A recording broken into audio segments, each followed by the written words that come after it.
सबसे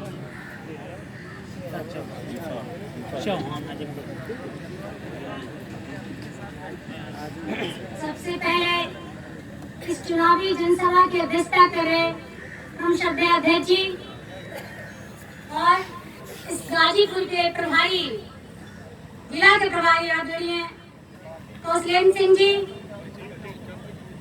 और पूर्व जिला अध्यक्ष रहे, प्रदेश कार्य समिति के सदस्य रहे, हमारे इस गाजीपुर में ही नहीं पूरे पूर्वांचल के चौहान समाज के अगुआ नेता, जिनके एक इशारे पर पूरा समाज खड़ा रहता है, ऐसे परम श्रद्धेय आदरणीय प्रमनाथ चौहान जी और मंच का संचालन कर रहे माननीय राम नरेश कुशवाहा जी और हमारे बीच में बैठी बहन सरिता अग्रवाल जी और मंच पर विराजमान, माफी चाहती हूँ, भारतीय जनता पार्टी के सभी सम्मानित नेतागण, सामने बैठे हुए हमारे सभी पिता तुल बुजुर्ग, माताओं बहनों भाइयों, मैं सीता चौहान सभी का हार्दिक अभिनंदन वंदन करते हुए सभी को प्रणाम करती हूँ। भाइयों, जैसा कि आप देख रहे हैं, लास्ट चरण का चुनाव बचा हुआ है और आप टेलीविजन के माध्यम से, अखबार के माध्यम से देख रहे हैं कि कैसा माहौल बन रहा है। ऐसा लग रहा है कि चुनाव नहीं, कोई जंग छिड़ी हुई है। हमारा देश दुनिया का सबसे बड़ा लोकतांत्रिक देश है और आज जो चुनाव हो रहा है वो देश नहीं, दुनिया का सबसे बड़ा राजनीतिक संग्राम है और फैसला आप लोगों के हाथ में है। तो भाइयों, मैं इतना जरूर कहूंगी कि वोट देने से पहले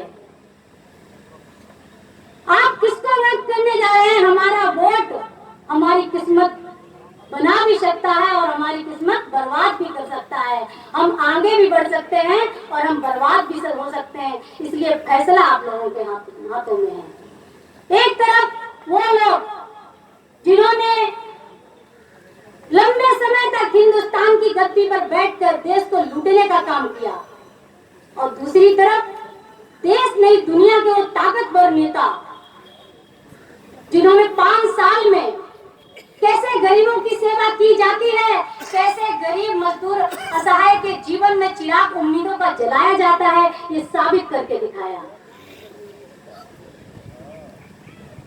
तो इसका फैसला आप लोग करेंगे।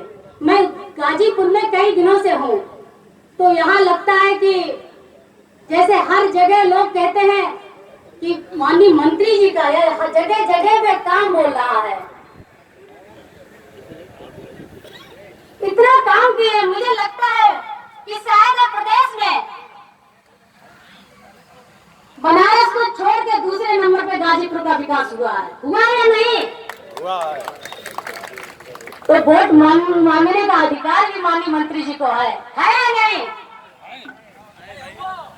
तो बस यही कहूंगी कि जिस तरह माननीय मोदी जी के नेतृत्व में हमारी सेना ने पाकिस्तान में घुसकर एयर स्ट्राइक किया था, उसी तरह आने वाली 19 तारीख को आप कमल के बटन को दबाकर राष्ट्र हित में माननीय मोदी जी के पक्ष में, माननीय मनोज सिन्हा के पक्ष में आपको स्ट्राइक करना होगा। करेंगे नहीं? करेंगे। और ये महागठबंधन का नाश्ता भूत करना होगा, क्योंकि मैं, समय बहुत कम है, बोलना बहुत चाह रही हूँ, लेकिन माफी चाहूंगी। मैं याद दिला दूं कि आज कह रहे हैं कि ये जो महागठबंधन हुआ है, तो मैं इनसे पहले प्रदेश में जब इनकी सरकार थी तो माननीय अखिलेश यादव जी कहते थे कि हमारा काम बोलता है। तो आज मैं ये बताना चाहती हूँ, जब आपका काम बोल रहा था, राम बोलता है, रहमान बोलता है, और जिन्होंने लूटी हो सरेआम गेस्ट हाउस में जिसकी असमत आज उन्हीं के साथ हो रहा, उनका महागठबंधन।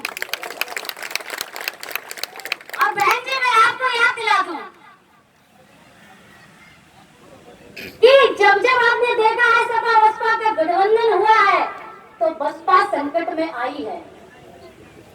और मैं बहन जी से कहना चाहती हूँ कि अगर आपके ऊपर सत्ता के लोग संकट बन के आए तो घबराना नहीं, भारतीय जनता पार्टी के लोग तैयार रहेंगे आपको तैयार रहेंगे ना, क्योंकि हमारी पार्टी महिलाओं को सम्मान देने के लिए समर्पित पार्टी है। हमारी पार्टी हर जात वर्ग की पार्टी है।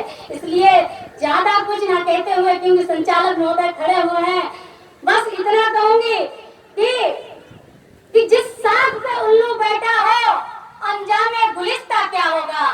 जिस साग पे उल्लू बैठा हो अंजामे गुलिस्ता क्या होगा।